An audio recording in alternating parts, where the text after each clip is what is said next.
ठीक है, तो हम यूनिट 2 स्टार्ट कर रहे हैं और यूनिट 2 का पहला टॉपिक ही है थेवेनिन्स थ्योरम। अभी थोड़ी देर पहले जो लाइव हुआ है उसमें हमने यूनिट 1 डिस्कस की है। यूनिट 1 में हमने बेसिक डेफिनेशंस देखी थी और साथ ही साथ सर्किट्स को एनालाइज करने की हमने मेथड्स देख ली थी। उस पार्ट को ही हम आगे बढ़ाते हुए अब यहाँ पे थेवेनिन थ्योरम, नॉर्टन्स थ्योरम और साथ में मैक्सिमम पावर ट्रांसफ़र ये सब देखने वाले हैं। ठीक है, उसका पहला टॉपिक रहेगा थेवेनिन्स थ्योरम। तो थेवेनिन्स थ्योरम का एक इक्विवेलेंट नेटवर्क जो मिलता है हमें, वो क्वेश्चन है आप सभी से, कमेंट बॉक्स में कमेंट करके बता दो क्या मिलता है। क्या दो पैरामीटर्स मिलते हैं हमें थेवेनिन्स थ्योरम में? लास्ट में टीएच करके कुछ मिलता है ना, वो दो पैरामीटर क्या होते हैं कि हमारा जो पूरा नेटवर्क होता है वो कहाँ रिड्यूस हो जाता है, किन दो पैरामीटर्स में, और कनेक्शन का जो टाइप रहता है वो क्या रहता है।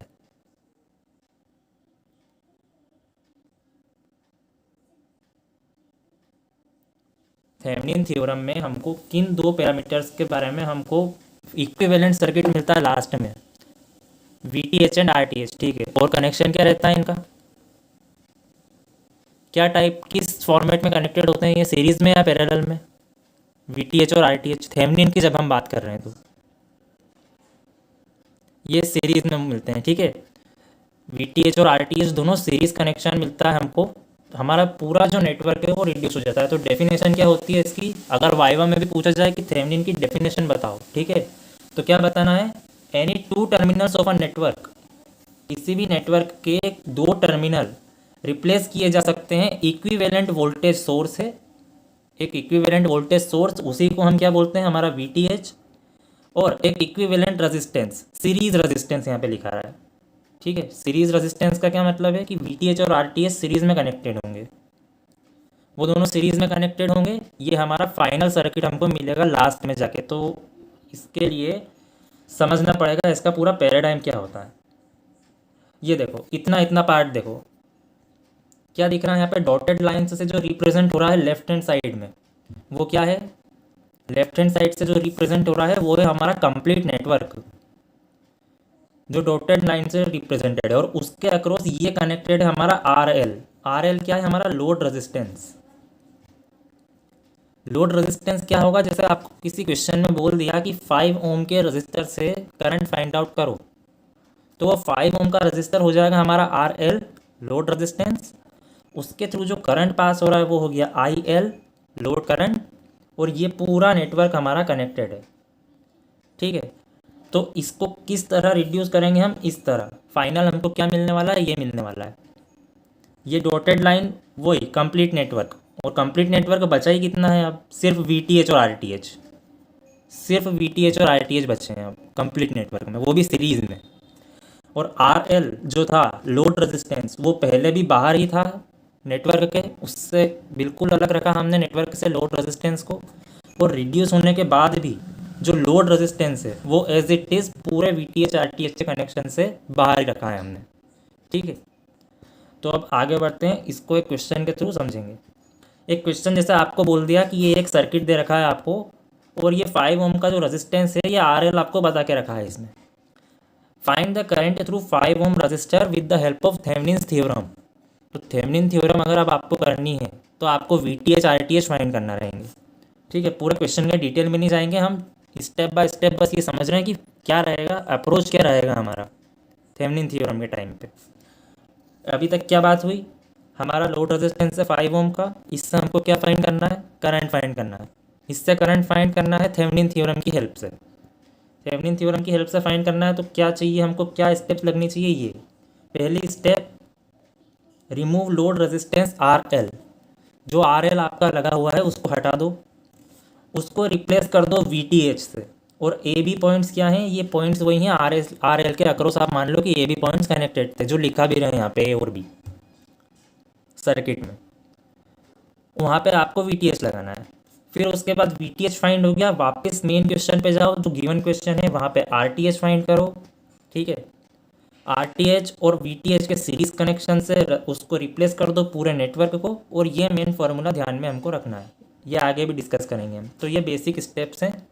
अब आगे वीटीएच और आरटीएच की क्या स्टेप रहेगी वो देखते हैं हम।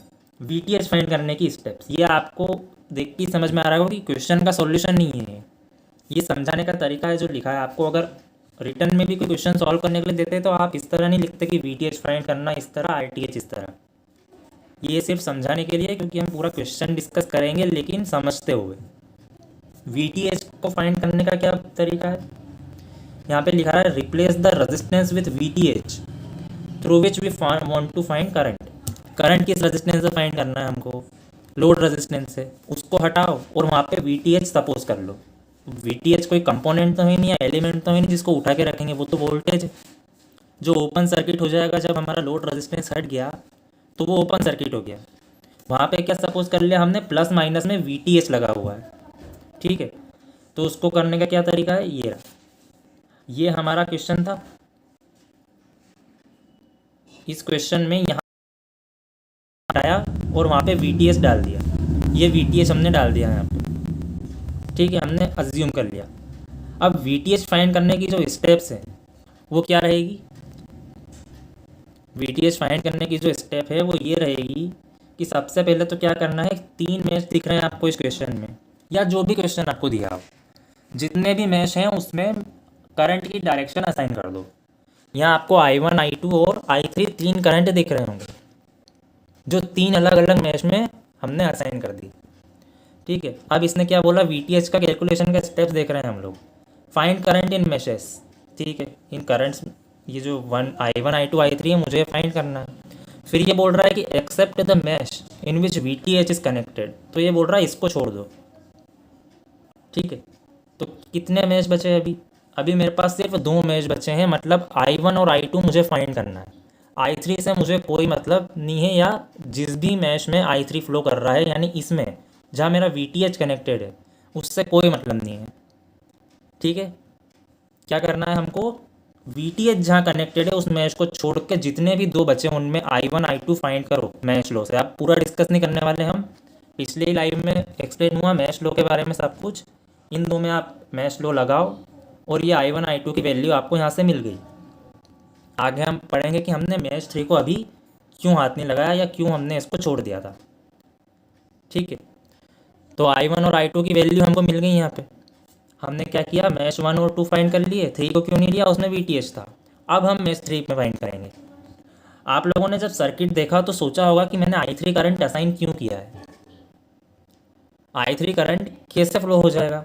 आप ये सोच रहे होंगे कि ये ओपन वोल्टेज हो गया, यहाँ पे ये ओपन सर्किट हो गया है, जब हमारा रेजिस्टेंस हट चुका है तो करंट तो रहेगा ही नहीं, इसीलिए हम इस I3 को इमेजिनरी करंट सब अपोज करते हैं, ठीक है। इमेजिनरी करंट क्यों सपोज किया, सिर्फ हमको मैश 3 के लिए एक इक्वेशन मिल जाए KVL की, इसलिए हमने इसको I3 को सपोज किया। और जैसे ही हमको KVL इक्वेशन मिलेगी मैश 3 के लिए, हमने मैश 3 छोड़ दिया था पहले, क्यों, क्योंकि हमको फाइंड करना था I1, I2, वो फाइंड हुए। हम आए मैश 3 के पास, उसमें हमने एक इमेजिनरी करंट I3 असाइन किया। I3 की वैल्यू 0 रहेगी, क्यों, क्योंकि अब ओपन है यहाँ पे सर्किट, आप देख सकते हो, तो कोई करंट फ्लो होगा ही नहीं। पर हमको I3 की ज़रूरत क्यों थी, हमको चाहिए थी इक्वेशन मैश 3 के लिए। तो जैसे ही इक्वेशन मिलेगी अपन I3 को बोलेंगे आपका काम हो गया है, आपकी वैल्यू 0 है, आप जाओ, आपसे अब काम हमको नहीं रहा। तो कैसे इक्वेशन फाइंड करेंगे हम मैश 3 की, मैश लो लगाओ यहाँ पे, इस मैश में क्या हो जाएगा, यहाँ पे मैश लो लगाएंगे तो माइनस VTH, +2 माइनस जा रहे हैं, माइनस VTH, यहाँ जाएंगे -2 प्लस तो +20, और यहाँ पे इस ब्रांच में जो करंट रहेगा, ठीक है, वो क्या रहेगा, I2 माइनस I3। इधर याद हो तो I2 फ्लो हो रहा था, ये I3, तो ये 3 ओम वाली ब्रांच में क्या हो गया, I2 माइनस I3 करंट हो गया, है ना। I2 माइनस I3 करंट हुआ तो I3 वाला टर्म तो 0 हो गया। तो मेन इक्वेशन जो बची हमारी वो क्या बची, -VTH +20 +3I2, minus minus plus हो जाएगा, +3I2, -3 आना चाहिए और I2 अंदर ब्रैकेट में माइनस कराएगा तो -3I2 हो गया, ठीक है। ये इक्वेशन सॉल्व करो। अब ये हमने क्यों किया था, इसका आंसर अब मिलेगा हमको। हमने ऐसा क्यों किया कि हमने मैश 3 को छोड़ दिया था पहले, क्योंकि हम सिर्फ I1, I2 फाइंड करना चाहते थे। अब देखो इस इक्वेशन में मैं I2 की वैल्यू पुट कर सकता हूँ, क्योंकि हमने शुरू में ही I1, I2 फाइंड करके रख लिया था। यहाँ वैल्यू पुट करी, ये कांस्टेंट टर्म मिल जाएगी, ये कांस्टेंट टर्म, ये इक्वल में 0 चल ही रहा है क्योंकि KVL लग रहा है हम, तो इक्वल में 0 चल रहा है, तो VTH की वैल्यू आपने यहाँ से फाइंड कर ली है। ठीक है, VTH की वैल्यू आप फाइंड कर चुके हो, वो कितनी आएगी, इतनी 20.7317 वोल्ट आपका VTH आया इस पर्टिकुलर क्वेश्चन में। तो ध्यान रखना स्टेप्स, जहाँ भी VTH कनेक्टेड हो उसको छोड़ के बाकी दो मैश में हमने क्या लगाया, मैश लो लगाया। मैश 3 की जब बात करेंगे तो वहाँ एक इमेजनरी करंट सपोज कर लिया, सिर्फ किस लिए कि अपना काम निकल जाए, अपने को KVL इक्वेशन चाहिए उसके लिए। वहाँ जैसे ही KVL इक्वेशन मिली उस इमेजनरी करंट को बोलो बाय, क्यों, क्योंकि उसकी वैल्यू है 0। ठीक है, अब VTH हमको मिल जाएगा इस इक्वेशन में, और I2 जो भी टर्म आएगी वो हम तो पुट कर देंगे उसकी वैल्यू, ये आपका VTH कैलकुलेट हो गया। इतना समझ में आया हो तो यस लिख देना कमेंट में, अगर VTH कैलकुलेशन समझ में आ गया हो तो। ठीक है, अब RTH कैलकुलेशन की बारी। RTH कैलकुलेट करते टाइम वो क्या बोल रहा है, आपको क्या करना है कि RL को रिमूव कर दो। RL क्या है, लोड रेजिस्टेंस, ये रहा, ये 5 ओम का लोड रेजिस्टेंस, इसको रिमूव कर दो। और जितने भी सोर्सेज दिख रहे हैं, ये 10 वोल्ट का सोर्स और ये मेरा 20 वोल्ट का सोर्स, इनके इंटरनल रेजिस्टेंसेस से रिप्लेस कर दो इनको। अब कमेंट बॉक्स में लिख के बताओ कि सोर्स का, वोल्टेज सोर्स का इंटरनल रेजिस्टेंस कितना होता है। ये वोल्टेज सोर्स है हमारा, इसका इंटरनल रेजिस्टेंस कितना होगा, किससे रिप्लेस कर देंगे हम इसको,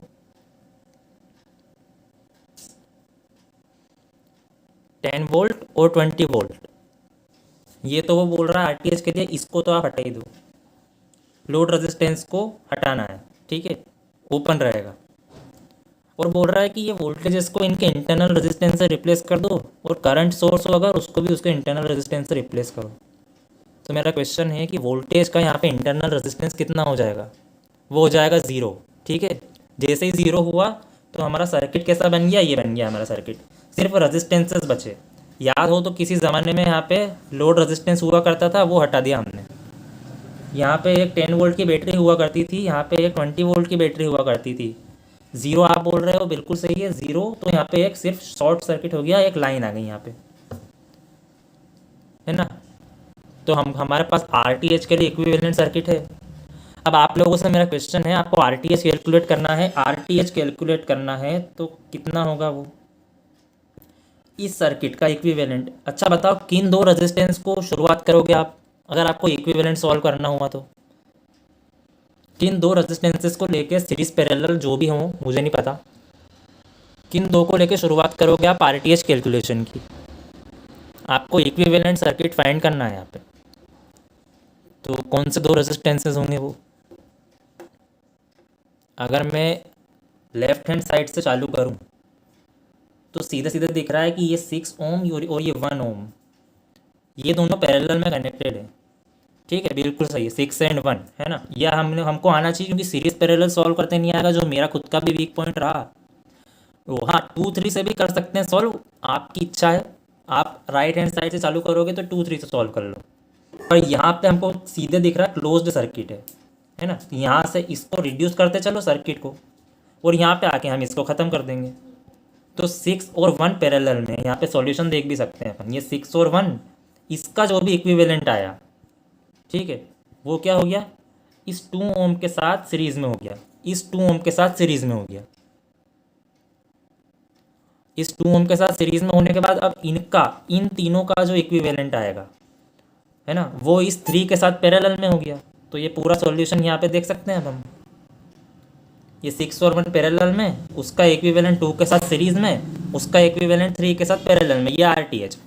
अब हमने क्या कर लिया, हमने VTH RTH फाइंड कर लिए हैं। अब VTH RTH फाइंड हो गए हमारे, तो हमारा सिंपल सा सर्किट क्या बन जाएगा, अब RL को वापस लगा दो अपनी जगह पे, नेटवर्क के बाहर रखा था, ये डॉटेड लाइन, ये वो डॉटेड लाइन हो गई। ठीक है, ये पूरा नेटवर्क हमारा किस फॉर्म में रिड्यूस हो गया, VTH और RTH के सीरीज कनेक्शन में। बस अब सॉल्व कर लो, आपको क्या फाइंड करना है, इस लोड रेजिस्टेंस से कितना करंट पास हो रहा है। तो कैसे करोगे, ये दो रेजिस्टेंस सीरीज में है, इन दोनों को ऐड करो, इस वोल्टेज से डिवाइड कर दो, सिंपल ओम्स लो यूज़ करना। आखिर में जाके काम क्या आया, ओम्स लो आया। तो ये I5 ओम यानी IL VTH divided by RTH plus RL, ये आपका क्वेश्चन सॉल्व हो गया। थेवेनिन थ्योरम हमने यहाँ पे पढ़ ली। इतना समझ में आया तो कमेंट बॉक्स में एक बार थम्स अप दे दो और अपना नाम लिख दो अगर प्रेजेंट हो तो। ठीक है, थेवेनिन थ्योरम हमने डिस्कस कर ली। आवाज़ आ रही है मेरी? ठीक है। अब अगला जो पार्ट रहेगा अपना, वो रहेगा नॉर्टन्स थ्योरम, है ना। नॉर्टन्स थ्योरम हमें डिस्कस करना है। मेरा एक क्वेश्चन है सभी से कि बेसिक डिफरेंस क्या समझते हो आप लोग थेवनिन में और नॉर्टन्स में? नॉर्टन और थेवनिन में बेसिक डिफरेंस क्या होता है?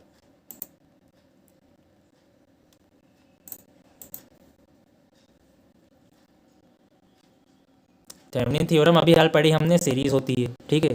तो अब इससे आइडिया लगा के हम बता सकते हैं थोड़ा सा कि नॉर्टन थ्योरम किस तरह डिफरेंट हो सकती है ना। नॉर्टन थ्योरम किस तरह डिफरेंट हो सकती है, यहाँ पे पैरेलल कॉम्बिनेशन मिलेगी आपको। दोनों थ्योरम बिल्कुल इसी तरह चलती है, पैरेलल चलती है एक दूसरे के, बस थोड़े से तरीके अलग हैं। और क्या सिमिलरिटी है दोनों में वो भी डिस्कस करेंगे हम, क्योंकि वाइवा पॉइंट ऑफ व्यू से आपसे कुछ भी पूछ लेंगे। ठीक है, रिजल्टेंट सर्किट का डिफरेंस होता है, बिल्कुल सही है। सीरीज पैरेलल का डिफरेंस होता है, तो पहले डेफिनेशन पढ़ेंगे हम। नॉर्टन की डेफिनेशन क्या होती है, क्या बोलता है वो? कोई भी टू टर्मिनल नेटवर्क, है ना, कोई भी two terminal complicated network replace किया जा सकता है सिंगल करंट सोर्स से, जिसका मैग्नीट्यूड रहेगा आई एन। जैसे वहाँ पे क्या था, वी टी एच, है ना, वहाँ पे क्या था, वी टी एच था। यहाँ पे क्या रहेगा, करंट। कौन सा current, I N. I N मतलब Norton's current. In parallel with, जो आप बोल रहे हो ना पैरेलल होता है, वो बिल्कुल सही है कि in parallel with a single resistance R N. वहाँ पे क्या सिंगल रेजिस्टेंस आया था, आर टी एच। पर क्या दिक्कत थी वहाँ पे, या दिक्कत या डिफरेंस बोल लो, वो सीरीज में था, यहाँ पैरेलल में, तो ये तो डिफरेंस हो गया। अब हम आगे डिस्कस करेंगे नॉर्टन और थेवेनिन में सिमिलरिटी क्या है। पहली सिमिलरिटी तो ये है कि सर्किट को एनालाइज करने में हेल्पफुल होते हैं। पर ऐसा कौन सा पैरामीटर है जिसका कैलकुलेशन बिल्कुल सेम होता है, वो भी डिस्कस करते हैं। तो ये आपका कॉम्प्लेक्स नेटवर्क, ठीक है, और ये आपका क्या कनेक्टेड है, आर एल। ये आपका लोड रेजिस्टेंस कनेक्टेड है ना। आपका कॉम्प्लेक्स नेटवर्क, उससे लोड रेजिस्टेंस आपका कनेक्ट हो गया। अब ये पूरा कॉम्प्लेक्स नेटवर्क ये डॉटेड लाइन से रिप्रेजेंट हो रहा है। इसके अंदर क्या दिख रहा है आपको, यहाँ बहुत सारी ब्रांचेस हो सकती हैं, बहुत सारे रेजिस्टेंसेस हो सकते हैं। कॉम्प्लेक्स शब्द से ही अपन समझ सकते हैं, जिस पर वो पूरा किस में रिड्यूस हो गया, एक करंट सोर्स में और एक सिंगल रेजिस्टेंस में, जो कि पैरेलली कनेक्टेड है। और आर एल पहले भी बाहर था, अभी भी बाहर है, और ये अपना पूरा नेटवर्क रिड्यूस हो गया। तो ये रिप्रेजेंटेशन हो गया नॉर्टन्स का। अब क्या करेंगे अपन, कैलकुलेट करेंगे। क्वेश्चन से समझना पड़ेगा इसको, तभी समझ में आएगा। आपको फिर से बोला है कि ये सर्किट दिया है हमने, और ये 5 ओम का आपका रेजिस्टेंस, ये हो गया आपका आर एल। इसके थ्रू करंट फाइंड करो, लेकिन नॉर्टन का यूज़ करके। हमने थेवेनिन का यूज़ करके पिछले सर्किट में फाइंड किया करंट 5 ओम से। ये डिफरेंट सर्किट है, इसमें दो ही मेश हैं। आपको क्या करना है, 5 ओम से करंट निकालना है, ठीक है। उसके लिए क्या अप्रोच रहेगा, पहली स्टेप क्या रहेगी, आई एन फाइंड करो, नॉर्टन्स करंट फाइंड करो। नॉर्टन करंट के लिए क्या करना है आपको, जो भी आपका लोड रेजिस्टेंस है उसको रिप्लेस करना है। अच्छा, हमने थेवेनिन में भी लोड रेजिस्टेंस को रिप्लेस किया, किससे रिप्लेस किया था? यहाँ पे थोड़ा सा डिफरेंस क्या है, हमने थेवेनिन पढ़ते टाइम लोड रेजिस्टेंस को हटाया ज़रूर, ठीक है, लेकिन वहाँ पे हमने क्या किया था, एक वी टी एच अज्यूम कर लिया था कि यहाँ पे अब जो ओपन हो गया है ये सर्किट हमारा, हमारा लोड रेजिस्टेंस हटने के कारण, वो जो अब है, अब वो वी टी एच है वहाँ पे, ठीक है। अब हम क्या सपोज कर लेंगे, वहाँ पे एक सिंपल वायर डाल देंगे। क्या डिफरेंस था, थेवेनिन में तो वो ओपन हो जाएगा, ये लोड रेजिस्टेंस कनेक्टेड है, ये हटा, और ये ब्रांच आपकी हो गई ओपन। लेकिन आपको नॉर्टन में क्या करना है, इसको आप हटा के एक सिंगल वायर से रिप्लेस कर दो, और ये आपका पूरा सर्किट एज इट इज चल रहा है यहाँ पे, ठीक है। और इस सिंगल वायर में जो करंट जा रहा है, अब इस सिंगल वायर में जो भी करंट जा रहा है, उस करंट को आपको क्या करना है, कैलकुलेट करना है। उस करंट को आपको कैलकुलेट करना है, वही रहेगा आपका आई एन, ठीक है। अब आर एन की बारी बारी आई। आपने आई एन तो कैलकुलेट करने का समझ लिया कैसे करना है। अब हमें समझना है आर एन। आर एन क्या है, नॉर्टन्स रेजिस्टेंस, ठीक है। तो ये मैंने पूछा था ना अभी, कौन सी ऐसी सिमिलरिटी होगी या कौन सी ऐसी चीज़ होगी जो बिल्कुल सेम होगी, ठीक है। 2 minute, hello everyone, 2 minute hold करना प्लीज़।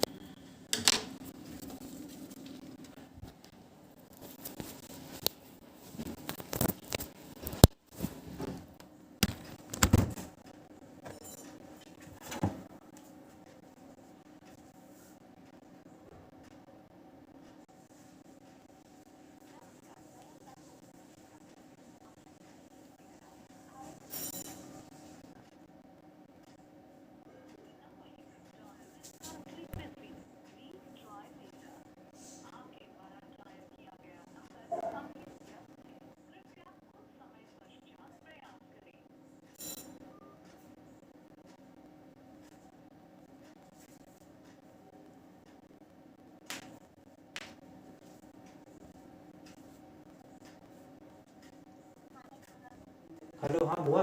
हाँ बुआ, जल्दी बोल दो, मेरे को जल्दी बोल दो, अभी फ़ोन मत लगाओ बिल्कुल भी, बहुत डिस्टर्ब हूँ मैं यहाँ पे, जल्दी बता दो मेरे को। हाँ हाँ, ठीक है ठीक है ठीक है ठीक है, मैं काट रहा हूँ फ़ोन, है ना।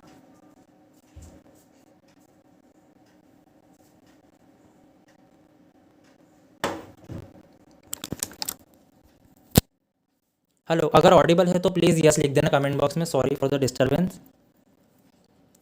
यस लिख दो यार कमेंट बॉक्स में अगर ऑडिबल हो तो। वाह, छोड़ के ही चले गए लोग तो। वॉचिंग हमारी कम हो गई है। Is it Audible? हेलो,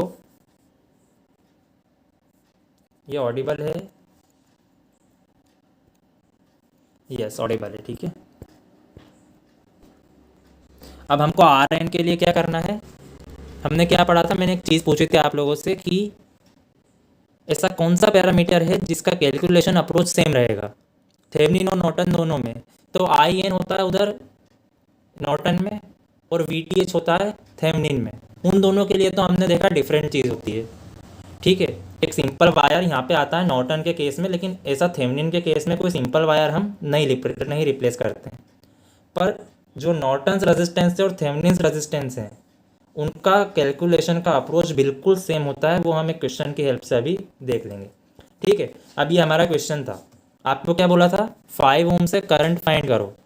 तो हमने क्या किया, ये यहाँ पे देखो, यहाँ पे हमारा लोड रेजिस्टेंस था 5 ओम का, कभी होता था, उसको हमने हटा दिया। उसको हटाने के बाद हमने क्या किया, एक सिंपल वायर डाल दिया यहाँ पे। पर थेवेनिन होता तो क्या करते, उसको हटा हुआ रहने देते, ये ओपन रहता, ये कोई वायर नहीं होता यहाँ पे, है ना। यहाँ पे तो नॉर्टन हम पढ़ रहे हैं तो एक सिंपल वायर डालेंगे, और अब उस वायर में जो भी करंट फ्लो हो रहा है वो हम फाइंड करेंगे। वो फाइंड कैसे करेंगे हम, उसके लिए हम लगाएंगे वापस से मैश एनालिसिस। मैश एनालिसिस की ज़रूरत क्यों है हमको, क्योंकि हमको फाइंड करना है करंट। आप यहाँ पे देखो, इस मैश में I1 फ्लो हो रहा है और इस मैश में आपका I2 फ्लो हो रहा है, ठीक है। मैश एनालिसिस यूज़ करो, I1 I2 फाइंड करा, और I2 ही IN के इक्वल हो जाएगा। क्यों हो जाएगा, क्योंकि जिस मैश में I2 फ्लो हो रहा है उस ही मैश में ही IN वाला वायर कनेक्टेड है। तो जो I2 करंट फ्लो होते होते यहाँ आएगा वही IN के थ्रू भी जाएगा, और IN ही हमारा I2 होगा। तो आपको सिर्फ मैश एनालिसिस लगाना है और कुछ नहीं करना है। और ये जो सिंपल वायर हमने कंसीडर किया है उससे आपको IN मिल जाएगा। IN की वैल्यू हमको कितनी मिली, जो I2 की होगी, 3.6363 इस केस में आई है, ठीक है। अब हमारा आर एन के लिए हम क्या करते हैं, मैंने बोला सेम अप्रोच है, चाहे थेवेनिन हो या नॉर्टन हो। सारे के सारे सोर्सेस, यहाँ पे एक सोर्स था शायद, उसको हमने रिप्लेस कर दिया उसके इंटरनल रेजिस्टेंस से जो ज़ीरो होता है, और यहाँ पे हमारा था लोड रेजिस्टेंस, उसको हमने हटा दिया। अब इसका जो इक्विवेलेंट आएगा वो क्या आएगा, 3 और 2 पैरेलल में, उसके बाद 1 के साथ सीरीज में, वो क्या हो गया 2.2 ओम्स, ठीक है। मतलब हमने अब तक क्या किया, आर एन कैलकुलेट कर लिया, नॉर्टन रेजिस्टेंस और नॉर्टन करंट कैलकुलेट कर लिया। अब ये दोनों चीज़ें भले ही हमें याद हो, लेकिन अगर हमें मेन फार्मूला याद नहीं है तो हम कैसे फाइंड करेंगे। तो उसके लिए मेन फार्मूला याद होना ज़रूरी है। मेन फार्मूला क्या है, देखो हमारा सर्किट पूरा किस में रिड्यूस हो गया, जो भी हमारी आई एन की वैल्यू आई 3.6363, पैरेलल में एक रेजिस्टेंस इक्विवेलेंट 2.2 ओम का, और ये हमारा load resistance as it is लगा हुआ है यहाँ पे। अब आपको क्या करना है, बस आपको सिंपली यहाँ करंट डिवीजन रूल लगा के ये 5 ओम में कितना फ्लो हो रहा है वो फाइंड करना है। कैसे फाइंड करोगे, करंट डिवीजन रूल लगा दो। टोटल करंट कितना है सर्किट में, IN, क्यों, क्योंकि वो करंट सोर्स बन गया अब हमारा, ठीक है। अब करंट डिवीजन रूल लगाना है, ये हमारा RN, ये RN upon RN plus RL, ये फॉर्मूला होता है करंट डिवीजन रूल का। दूसरी ब्रांच का रेजिस्टेंस अपॉन दोनों ब्रांच की रेजिस्टेंस का सम, ठीक है। ये हो गया आपका, ये इस फॉर्मूला से करंट आ जाएगा I5 ओम। ये हमने नॉर्टन थ्योरम भी स्टडी कर लिया है। इतना अगर समझ में आया हो तो यस लिख दो कमेंट बॉक्स में। और अभी तक किसी को कोई भी अगर डाउट हो नॉर्टन और थेवेनिन में तो यहाँ पे पूछो। हमने क्या देखा, RTH और RN का कैलकुलेशन अप्रोच बिल्कुल सेम है। RTH और RN का कैलकुलेशन अप्रोच बिल्कुल सेम है।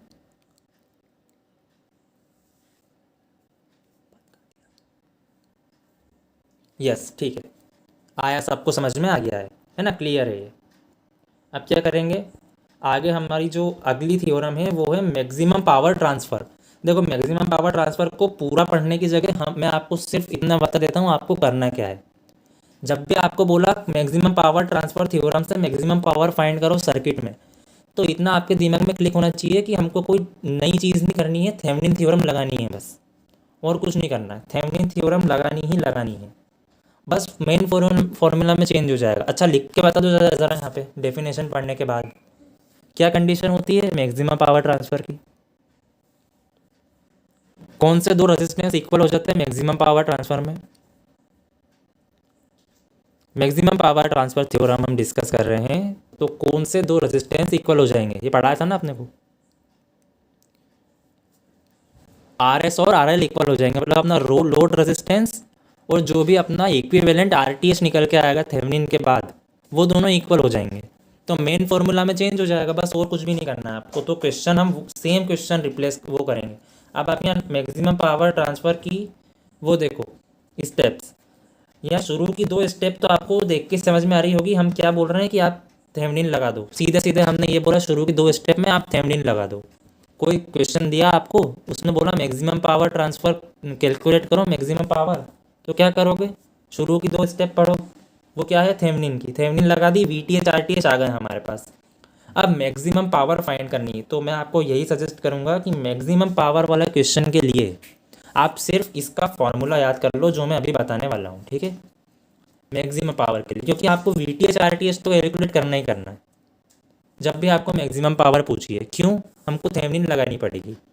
जैसे ही वो आएगी we T H R T H की वैल्यू, उसको मैक्सिमम पावर के फॉर्मूला में पुट कर देंगे। वो फॉर्मूला क्या होता है ये देखो। अच्छा सिंपल पावर का फॉर्मूला ये हो जाता है आई स्क्वायर आर, जो यहाँ पे लिखा हुआ दिख रहा है हमको, है ना। I square R is the formula of power. अब यहाँ पे जो आपका लोड रेजिस्टेंस आता है, देखो सिर्फ ये देखो, ये क्या है, अपने थेवेनिन वाला फॉर्मूला अभी पढ़ा अपन ने, we T H upon are T H plus R L. अब आप लोग बोल रहे हो कंडीशन आर टी एच और आर एल सेम होते हैं, वो बिल्कुल सही है। तो मैं आर एल को आर टी एच से रिप्लेस करूँ तो अपॉन में 2 आर टी एच आ जाएगा, ठीक है। तो ये तो मेरी हुई आई एल की वैल्यू, मतलब जिससे भी आपको फाइंड करना था, आपने जिस भी लोड रेजिस्टेंस के लिए थेवेनिन लगाया उससे आपने are T H I L इतना निकाला, ठीक है, we T H R T H के बाद। अब क्या कर दिया, आपको पावर फाइंड करनी है।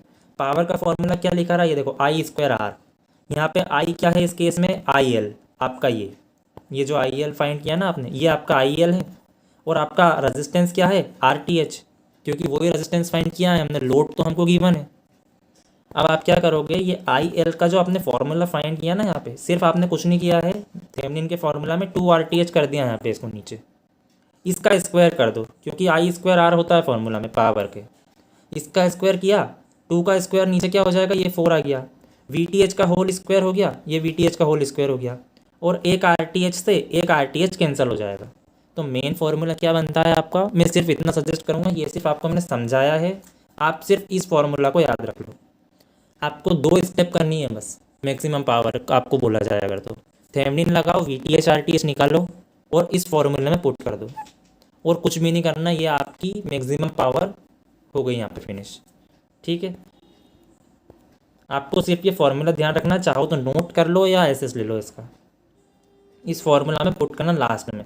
और सेम जो क्वेश्चन हमने थेवेनिन में डिस्कस किया था ना, वही हमने डिस्कस कर लिया यहाँ पे। ये आर एल था हमारा 5 ओम का, ये हमारा सर्किट था, इसी को आर टी एच के इक्वल रख देंगे हम। तो क्या हो जाएगा, वी टी एच इतना आया था, आर टी एच अपना इतना आया था, इस मैक्सिमम वाले फॉर्मूला में पुट कर दिया। क्या करा हमने, वी टी एच का स्क्वायर कर दिया और अपॉन में 4 multiplied by are T H, ये आपके मैक्सिमम पावर का फॉर्मूला। तो मैक्सिमम पावर ट्रांसफ़र थ्योरम भी हमने पढ़ ली। क्या करना, we T H R T H निकालो और इस फॉर्मूला में पुट कर दो, बस ये आपका पावर हो गया मैक्सिमम। अब अगला थोड़ा सबका फेवरेट होगा, क्योंकि बहुत सिंपल है ये और मेरा भी फेवरेट टॉपिक ही है वैसे, वो है स्टार टू डेल्टा, क्योंकि बहुत अच्छा लगता है ये टॉपिक और सिंपल भी है, जल्दी मार्क्स मिलते हैं। लेकिन फिर भी अगर फॉर्मूला कहीं भी अगर गलत हो गया अपना, तो मार्क्स तो कटेंगे, इसलिए इसको भी थोड़ा सा समझ लेते हैं क्वेश्चन की हेल्प से।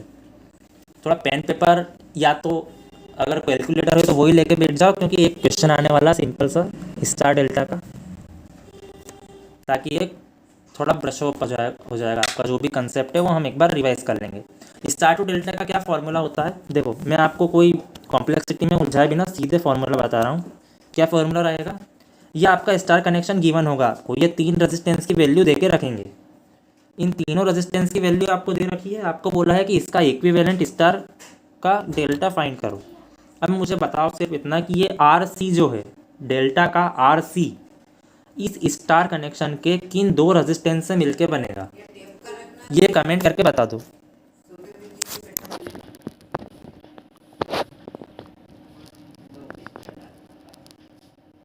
ये डेल्टा का जो आर सी है, आर सी मैंने सर्कल कर रखा है, वो स्टार कनेक्शन के किन 2 रेजिस्टेंस का कॉम्बिनेशन है। किन 2 रेजिस्टेंस का यूज करेंगे हम, किन 2 रेजिस्टेंस का यूज करके हम आर सी फाइंड करेंगे। सिर्फ आर सी की बात पूछी मैंने, R1 एंड R3। एक बार और देखो ध्यान से क्या लिखा रहा है फिगर में,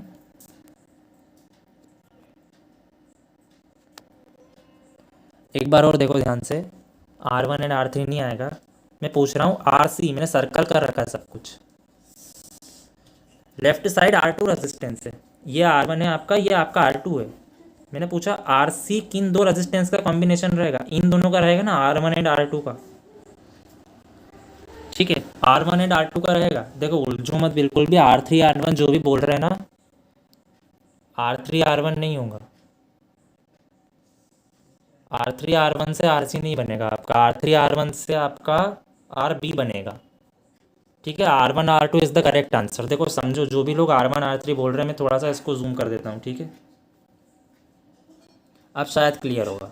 मैंने पूछा RC किन 2 से मिलके बनेगा, ये RC इन 2 से मिलके बनेगा। किस साइड है, इस साइड है, उलझना नहीं है। इस साइड 2 कौन से हैं, ये दोनों हैं, तो बस इनसे मिलकर R3 बन जाए, RC बन जाएगा। इन 2 से मिलके ये बन जाएगा।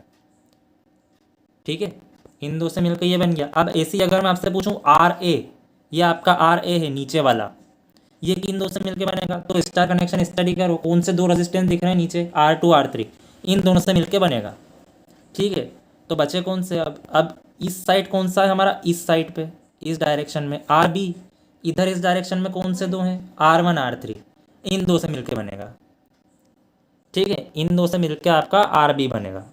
अब क्या करना है आपको, फॉर्मूला बता देता हूँ सीधा सिंपल सा, ज़्यादा उलझना नहीं है। बस क्या करना आपको, बस इतना समझ में आना चाहिए कि इन 2 से मिलके बनेगा। RA आपको फाइंड करना है। RA कहाँ पे है, यहाँ पे, ये रहा RA। RA फाइंड करने के लिए जिन भी 2 से ये मिलके बन रहा है उन दोनों को प्लस करो। ठीक है, और तीसरा वाला छोड़ दो। क्या बोला मैंने, RA फाइंड करना है, R2 और R3 से मिलके बन रहा है, तो R1 को अभी छोड़ो, उसको नहीं देखना अभी। जिन 2 से मिलके बन रहा है उन दोनों को प्लस किया, और साथ ही साथ में उन दोनों का मल्टीप्लाई भी करवाया हमने, R2 एंड R3 का। R2 प्लस R3 किया, और प्लस करके R2 और R3 का ही मल्टीप्लाई भी करवा दिया। ठीक है, अब देखो ये जो R1 है इसको बुरा लगेगा, क्यों, क्योंकि इसके साथ जो दोनों के रेजिस्टेंस हैं R2 और R3, उन दोनों का रोल चल रहा है अभी RA के लिए, तो हमने प्लस भी इनका करवा दिया, तब तो R1 ने कुछ नहीं बोला। लेकिन जब RA ने बोला कि आपका फॉर्मूला यहाँ तक अधूरा है, मल्टीप्लाई भी करवाओ, तो R1 को बुरा लगा कि इन दोनों का प्लस भी हो गया, अब इन दोनों का मल्टीप्लाई भी हो रहा है। तो इसने क्या किया, ये डिनोमिनेटर में आके बैठ गया। मतलब ऐसा, इसको याद रखने का तरीका समझ लो, RA आपको फाइंड करना है ना, R2 और R3 से मिलके बन रहा है, तो R2 और R3 को प्लस करो, साथ में प्लस एक और बार लगाओ, दोनों का मल्टीप्लाई कर दो, और जो बचा हुआ है जिसका कोई यूज़ नहीं हुआ अभी तक, उसको मल्टीप्लिकेशन के डिवाइड में ले जाओ। ये रहेगा तीनों के ही केस में, तीनों ही रेजिस्टेंसेस के केस में। ये आया समझ में, कोई कन्फ्यूज़न नहीं है इसमें। आप सोच रहे होगे कि हम कंफ्यूज हो रहे हैं, कंफ्यूज नहीं होना है। ये RA फाइंड कर रहे हैं हमें ना, इन 2 से मिलके बन रहा है। ठीक है, इन दोनों का एडिशन किया, इन्हीं दोनों का मल्टीप्लिकेशन किया, और जो बचा हुआ था R1 उससे इसको डिवाइड कर दिया। ये आपका फॉर्मूला बिल्कुल सही है, कोई गलती नहीं है इसमें। जो बचा हुआ है उससे डिवाइड कर दो, सेम RB के केस में और सेम RA के केस में। आप चाहो तो स्क्रीनशॉट ले लो इसका, और उसके बाद इसको एनालाइज करके देखना अच्छे से। जैसे आर बी किन दो से मिलके बन रहा है यहाँ पे, R1 और R3 से। तो ये R1 और R3 को ऐड किया मैंने, ठीक है, और R1 और R3 को मल्टीप्लाई भी कर दिया। तो R2 को बुरा लगा कि मेरे को अभी तक नहीं लिया इनने, तो ये मल्टीप्लिकेशन के डिनोमिनेटर में आ गया, ठीक है। ये आपका सिंपल अप्रोच है कैलकुलेट करने का। अब आप लोगों को एक क्वेश्चन है मेरा, फॉर्मूला मैं आपके सामने दे दूंगा, मैं इसलिए बोल रहा था पेन पेपर लेके बैठना। आपको कैलकुलेट करना है इसका इक्विवेलेंट, आपको इसका इक्विवेलेंट कैलकुलेट करना है, ठीक है। यहाँ पे क्या है, 10 ओम और 5 ओम के रेजिस्टेंस कनेक्टेड है, इनसे मिलके बनेगा आपका आर ए, ठीक है। इन दोनों से मिलके बनेगा आपका आर ए। उसके बाद क्या हो गया, इन दोनों से मिलके बनेगा आपका आर सी। क्यों, आर सी भी नीचे है, ये दोनों भी नीचे हो गए। आर बी इस डायरेक्शन में, इस डायरेक्शन में, तो इस डायरेक्शन में कौन से दो आ गए, ये दोनों। इनसे मिलके बनेगा आर बी। आपको फाइंड करना है इक्विवेलेंट, क्योंकि ये क्वेश्चन आपको एमसीक्यू में थ्योरी पेपर में भी पूछ सकते हैं, और वाइवा में भी अगर आपसे डायरेक्ट फॉर्मूला पूछ लिया स्टार टू डेल्टा का, तो क्या बोलोगे। क्या बोला मैंने, जिनसे भी मिलके बन रहा है आरसी आप फाइंड कर रहे हो ना, किन से मिलके बन रहा है, 10 और 8 से। तो क्या करेंगे, 10 करेंगे, ऐड करेंगे 8 को, प्लस 10 और 8 का ये मल्टीप्लिकेशन 80, ठीक है। अब तक किसका यूज़ नहीं किया हमने, 5 ओम का यूज़ नहीं किया, तो 80 से 5 को डिवाइड कर दिया। 80 से 5 को डिवाइड करने पे क्या आएगा, 16। 16 प्लस 18 कितने हो जाएंगे, 34। आरसी की वैल्यू आपकी आ गई 34 ओम, ठीक है। अगर कैलकुलेट कर रहे हो तो बिल्कुल सिंपल सा अप्रोच है। मैं एक बार और फॉर्मूला आपके सामने रख देता हूँ, इसको देख के समझ लो, क्योंकि ये फिर समझ में नहीं आएगा तो आगे दिक्कत आएगी अपने को, है ना। Star connection to delta connection थोड़ा सा फॉर्मूला टिपिकल होता है, पर उसको भी मैंने बहुत सिंपली समझाने की कोशिश की है। दोनों को सम करो, दोनों का ही मल्टीप्लाई करो, और जो बच गया उससे डिवाइड कर दो, सिर्फ मल्टीप्लिकेशन को।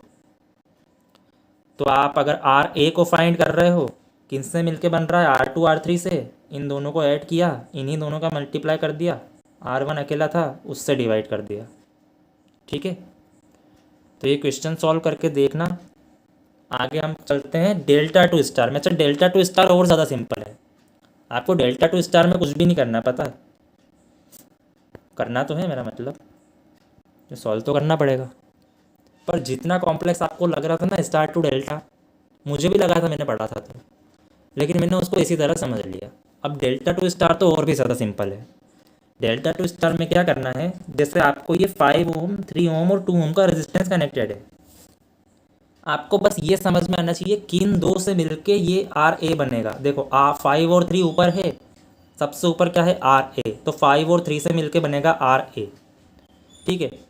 आर सी की डायरेक्शन क्या है, इस डायरेक्शन में, इस डायरेक्शन में, है ना, नीचे की तरफ। इस डायरेक्शन में क्या जा रहा है, ये जा रहा है, इन दोनों से मिलके बनेगा आर सी, ठीक है। आर बी की बात अगर हुई, इस डायरेक्शन में जा रहा है, इस डायरेक्शन में अगर जाना है तो कौन से दो आए, 5 और 2। 5 और 2 से मिलकर क्या बना, आर बी बन गया। अब मैं आपको एक कैलकुलेट करके बता देता हूँ। जैसे आपको आर ए कैलकुलेट करना है ना, आर ए क्या हो गया, सबसे ऊपर वाला स्टार का, किन दो से मिलकर बन रहा, 5 और 3 से। 5 और 3 का मल्टीप्लाई करो और अपॉन में तीनों ही रेजिस्टेंसेस का सम कर दो, बस, और कुछ भी नहीं करना। कोई अलग अलग टर्म्स नहीं है, सिंगल टर्म है बिल्कुल। जिन दो से मिलके बन रहा है उनका मल्टीप्लाई करो और टोटल से डिवाइड कर दो। वहाँ पे क्या हो रहा था, अलग अलग से जो बच रहा है उससे डिवाइड होगा, मतलब अलग अलग वैल्यू से डिवाइड होगा। यहाँ पे डिवाइड किससे हो रहा है, सेम चीज़ से। आर ए फाइंड कर रहे हो तब भी तीनों के सम से डिवाइड हो रहा है, आर बी फाइंड कर रहे हो तब भी तीनों के सम से डिवाइड हो रहा है, आर सी फाइंड कर रहे हो तब भी तीनों के सम से डिवाइड हो रहा है। और डिवाइड क्या हो रहा है, वही दो रेजिस्टेंसेस का मल्टीप्लिकेशन, जिनसे बन के आपका आर बी, आर ए और आर सी बन रहे हैं, ठीक है। आर एक इनसे मिलके बना 5 और 3 से, इनको मल्टीप्लाई कर दिया और तीनों के ही सम से इनको डिवाइड कर दिया, ठीक है। आर सी इनसे मिलके बन रहा है आपका आर सी 3 और 2 से, इस डायरेक्शन में 3 और 2, इनका मल्टीप्लाई किया और टोटल सम से डिवाइड कर दिया तीनों ही रेजिस्टेंस के। ऐसा ही हमने आर बी के साथ भी किया, 5 2 का मल्टीप्लाई, तीनों के सम से डिवाइड। ये आप लोगों का एक सिंपल सा, अभी वो सिंपल फॉर्मूला है। ठीक है, जिन भी दो से मिलके बन रहा है बस उनका मल्टीप्लाई करो और डिवाइड कर दो टोटल सम से तीनों रेजिस्टेंस के। तो मुझे बताओ आप इस क्वेश्चन में आर ए, आर बी और आर सी की क्या वैल्यू होगी। अच्छा चलो आर ए की वैल्यू तो बता ही दो, अभी बहुत सिंपल है। आर ए की वैल्यू बताओ। चलो आर ए इनसे मिलके बन रहा है, सबसे पहले तो वो देखो। आर ए ऊपर है स्टार कनेक्शन में, डेल्टा कनेक्शन में कौन दो ऊपर है वो देखो। उनका मल्टीप्लाई करो और डिवाइड कर दो तीनों के सम से, क्या हो जाएगा। कमेंट बॉक्स में आंसर बताओ प्लीज़।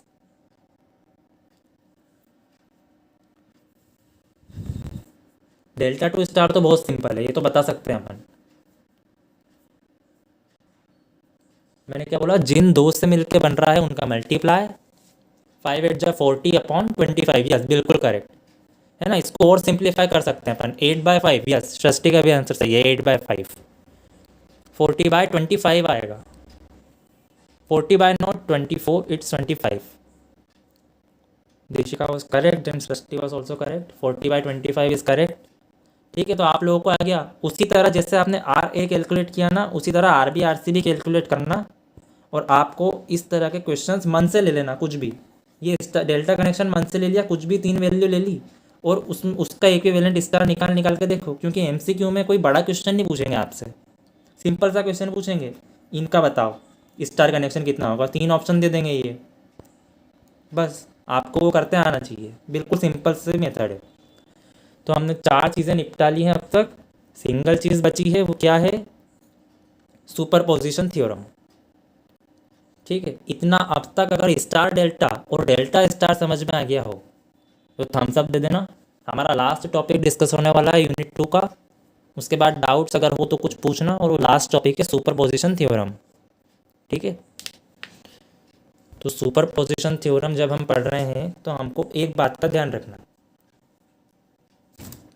कितने वोल्टेज सोर्स दिख रहे हैं यहाँ पे हमको, कितने वोल्टेज सोर्स हैं, 2 वोल्टेज सोर्स हैं। सुपरपोजिशन थ्योरम की डेफिनेशन मैंने नहीं लिखी है, क्यों नहीं लिखी है वो आप लोग बताओगे। सुपरपोजिशन थ्योरम क्या होती है,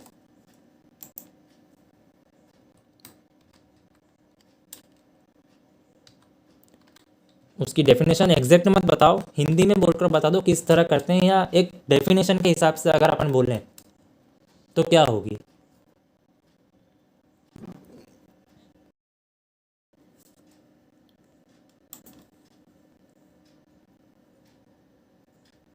दो सोर्स हैं यहाँ पे, चलो सबको ये तो पता है कि 2 सोर्स हैं यहाँ पे, दिख रहे हैं 2 सोर्स। चलो मैं बता देता हूँ। सुपरपोजिशन थ्योरम क्या बोलती है कि किसी भी गिवन सर्किट में जितने भी नंबर ऑफ इंडिपेंडेंट सोर्सेज हैं, ठीक है, कितने इंडिपेंडेंट सोर्स दिख रहे हैं यहाँ पे, 5 वोल्ट, ठीक है, और 12 वोल्ट। 5 वोल्ट और 12 वोल्ट, यहाँ पे 2 सोर्सेज हैं हमारे पास। तो वो ये बोलती है, सुपरपोजिशन थ्योरम का जो स्टेटमेंट है वो क्या रहता है कि जो भी इक्विवेलेंट रहेगा आपका, जैसा आपको बोला है कि इस ब्रांच में, मिडिल ब्रांच में करंट फाइंड करो, तो क्या करोगे, अलग अलग 2 इंडिपेंडेंट सोर्स लो, मतलब 12 वोल्ट, एक बार 12 वोल्ट कंसीडर करो, इस इंडिपेंडेंट सोर्स को शॉर्ट सर्किट कर दो। इसको हमने शॉर्ट सर्किट कर दिया, ठीक है। कौन सा सोर्स बचा पूरा सर्किट में, 12 वोल्ट का।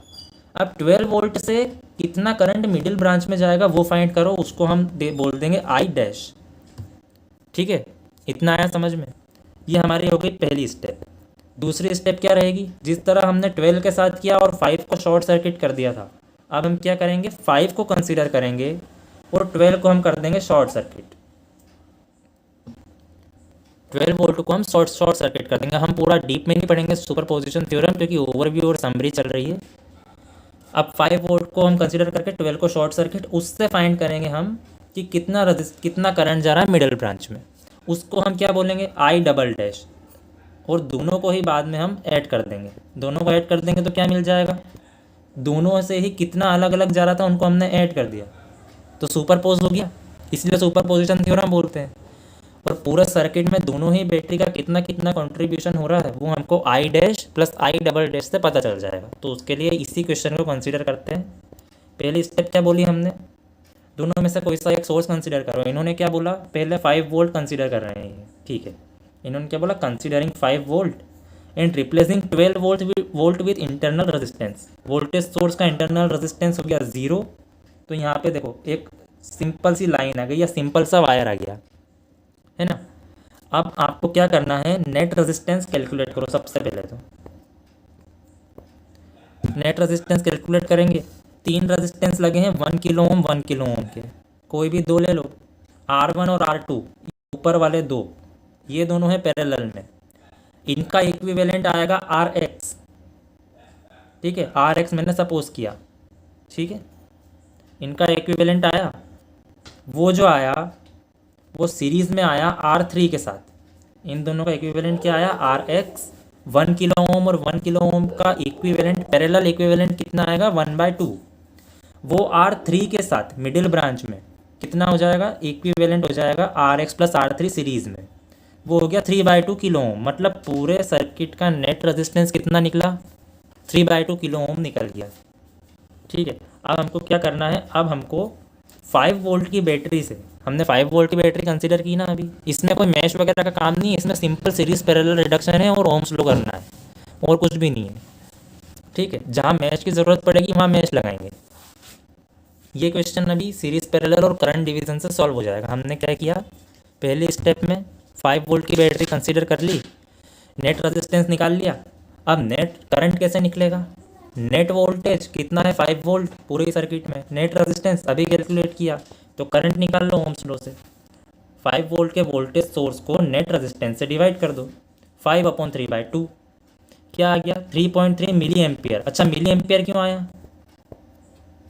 5/3/2 किलो ओम था ना, किलो ओम था, वो जाएगा ऊपर मल्टीप्लाई में 10⁻³ हो गया,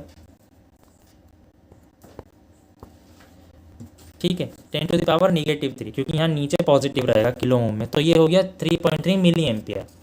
3.3 मिली एम्पियर क्या करंट है, टोटल करंट सर्किट में जब 5 वोल्ट की बैटरी कनेक्टेड है, मतलब इस सर्किट में जब 5 वोल्ट की बैटरी कनेक्टेड है तो कितना करंट फ्लो हो रहा है, 3.3 मिली एम्पियर। पर हमको टोटल करंट फाइंड नहीं करना है, क्या फाइंड करना था, मिडिल ब्रांच का करंट उन्होंने बोला है क्वेश्चन में, तो उसके लिए तो आपको करंट डिवीजन रूल लगाना पड़ेगा। हाँ नीचे 1000 रहेगा, ठीक है, ओके। आपको करंट डिवीजन रूल लगाना पड़ेगा।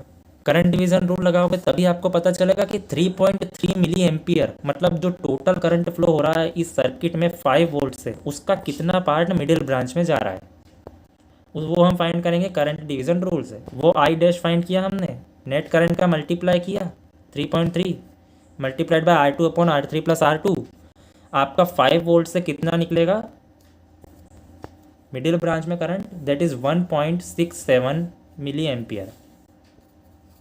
मतलब हमने अभी तक क्वेश्चन का पहला पार्ट डिस्कस कर लिया।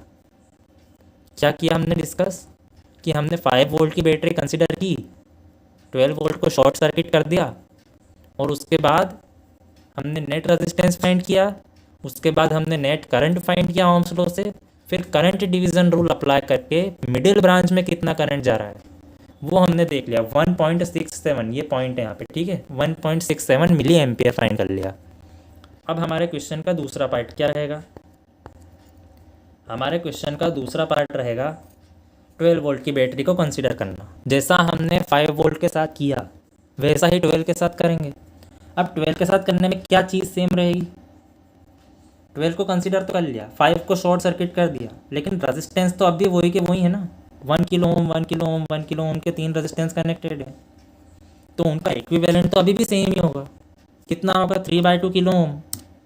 अब टोटल करंट जिस तरह 5 वोल्ट की बैटरी से फाइंड किया था, when 5 volt battery source was acting alone, हमारा टोटल करंट कितना आया सर्किट में, 3.3 मिली एम्पियर। उसी तरह जब 12 वोल्ट का वोल्टेज सोर्स अकेला यहाँ पे सप्लाई कर रहा होगा तो टोटल करंट कितना होगा, कैसे फाइंड करोगे, नेट वोल्टेज यानी 12 वोल्ट देख ही रखा है हमको, 12 वोल्ट कंसीडर किया, अपॉन नेट रेजिस्टेंस वो अपन ने फाइंड कर लिया, तो 8 मिली एम्पियर का टोटल करंट 12 वोल्ट की बैटरी से जाएगा पूरे सर्किट में। कितना आ गया, 8 मिली एम्पियर आ गया। ये हमने ओम्स लॉ से कर लिया कैलकुलेट। अब वापस करंट डिवीज़न रूल लगाओ, क्यों लगाओ, क्योंकि हमको टोटल करंट फाइंड नहीं करना है, हमको क्वेश्चन में बोला है कि इस मिडिल ब्रांच में कितना करंट जाएगा वो फाइंड करो सुपर पोजिशन से। 5 वोल्ट से फाइंड किया 1.67, 12 वोल्ट से फाइंड करेंगे, क्या करेंगे, करंट डिवीज़न रूल लगाएंगे। करंट डिवीज़न रूल लगाया तो 8 मिली एम्पियर जो पूरा करंट फ्लो हो रहा है उसका कितना पार्ट यहाँ जाएगा बीच वाली ब्रांच में, 4 मिली एम्पियर। कहाँ से पता चला, करंट डिवीज़न रूल से, क्योंकि हमारे पास सारी वैल्यू है। I2 क्या है, वो करंट जो 12 वोल्ट से फ्लो हो रहा है पूरी बैटरी पूरे सर्किट में, और R2, R3 और R2 ये तो गिवन रेजिस्टेंसेस है। बस आपका करंट डिवीज़न रूल यहाँ पे लग गया और आपने 4 मिली एम्पियर करंट फाइंड कर लिया। आप चाहो तो इसने इसका और बाद में खुद एनालाइज करोगे ये क्वेश्चन तो समझ में आ जाएगा। ठीक है, तो 12 वोल्ट की बैटरी का कितना पार्ट यहाँ जाएगा पूरे करंट का, 4 मिली एम्पियर। आप कैसे फाइंड करोगे, मैंने बोला था ना दोनों करंट को प्लस कर देंगे। हमने आई डैश कंसीडर किया था 1.67 को, 1.67 को हमने आई डैश कंसीडर किया, और आई डबल डैश हमने किसको कंसीडर किया है, 4 मिली एम्पियर को। क्या करेंगे, टोटल करंट कितना होगा, आई, वो रहेगा आई dash plus I double dash, तो 4 प्लस 1.67। अब ये तो कमेंट करके बता दो कितना होगा, 4 प्लस 1.67 कितना होगा,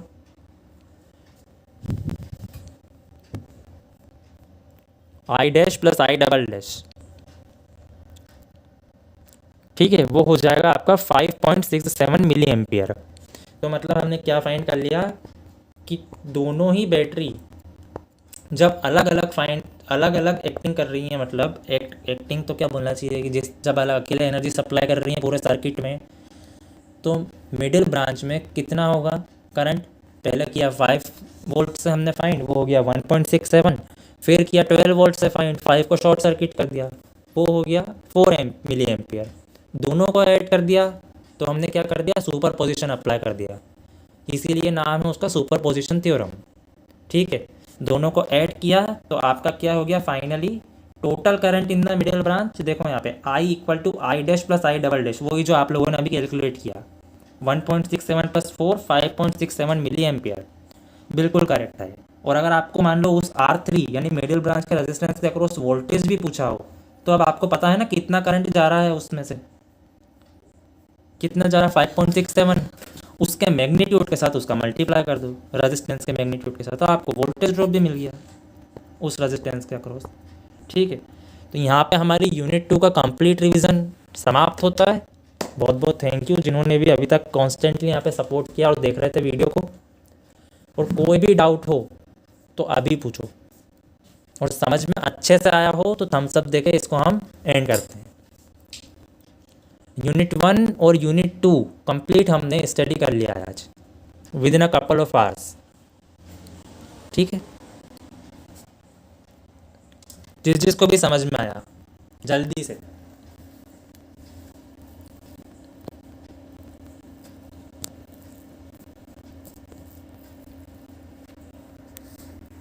अगर छोटा सा भी डाउट हो कुछ भी किसी भी थ्योरम में, चाहे थेवेनिन हो, नॉर्टन हो, मैक्सिमम पावर के लिए मैं एक और बार बता देता हूँ। जो लोग सोच रहे हैं कि मैंने बहुत शॉर्ट में बताया है, तो मैंने इसीलिए शॉर्ट में बताया है क्योंकि मैक्सिमम पावर में आपको इतना समझ जाना है देखते से क्वेश्चन कि थेवेनिन तो हमको लगाना ही है।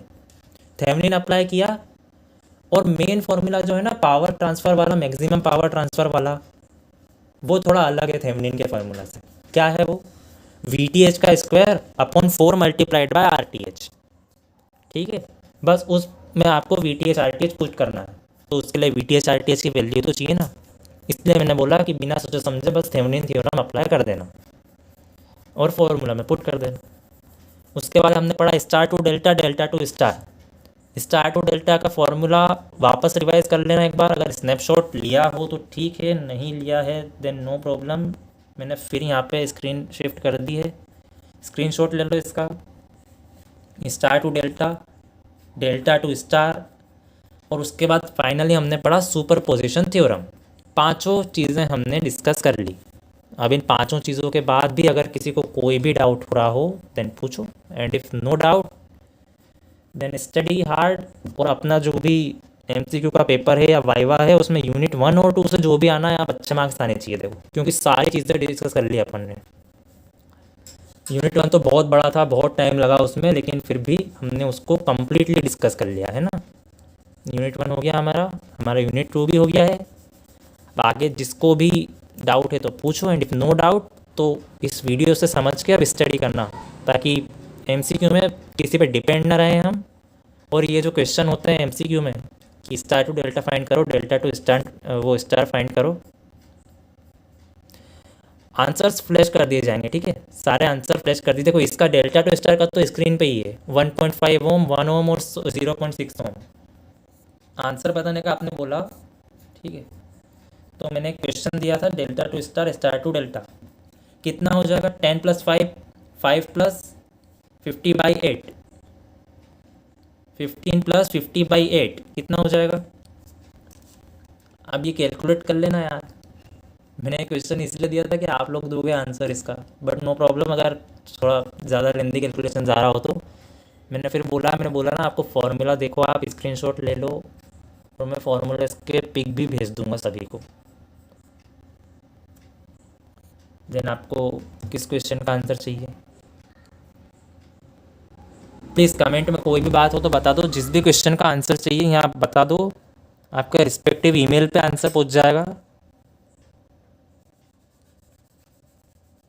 आप अगर सब्सक्राइब हो हमारी वेबसाइट से, ठीक है, तो आपका ईमेल वहाँ भी रजिस्टर्ड होगा और आपको आंसर पहुँचा दिया जाएगा। यहाँ कमेंट बॉक्स में ड्रॉप करके बता दो कौन सा क्वेश्चन का आंसर आपको चाहिए। जो भी क्वेश्चन हमने डिस्कस किया आपको याद होगा कौन से क्वेश्चन की बात कर रहे हो आप, ठीक है। अगर सभी क्वेश्चंस की बात है तो पूरा ये पीडीएफ में भेज दूंगा आप लोगों को, ठीक है। आपके ईमेल पे चला जाएगा हमारे वेबसाइट से कंप्लीट, और प्लेलिस्ट भी जस्ट अपलोड हो ही जाएगी तो उसमें देख लेना, वो तो हमेशा रहेगा वीडियो। स्टार्टिंग में किया था जो, ठीक है, स्टार्टिंग में किया था मैंने, कौन सा किया था स्टार्टिंग में।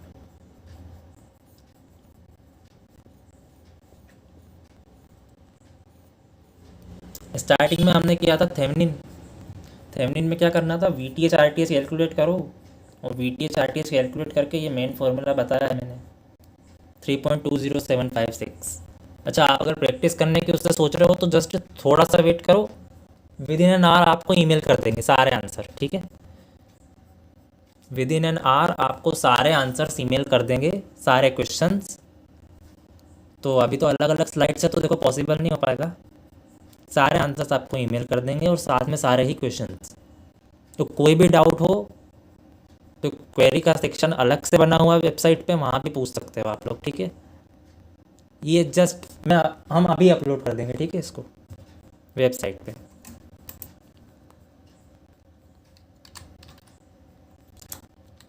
एंड इफ़ नो डाउट्स तो अगर हम इसको एंड कर सकते हैं तो आप एक फाइनल थम्स अप दे दो। Thank you so much. 1 घंटा पढ़ा हमने, यूनिट 2 ख़त्म कर दिया, ठीक है। Thank you. So I think we can end this now. Best of luck all of you.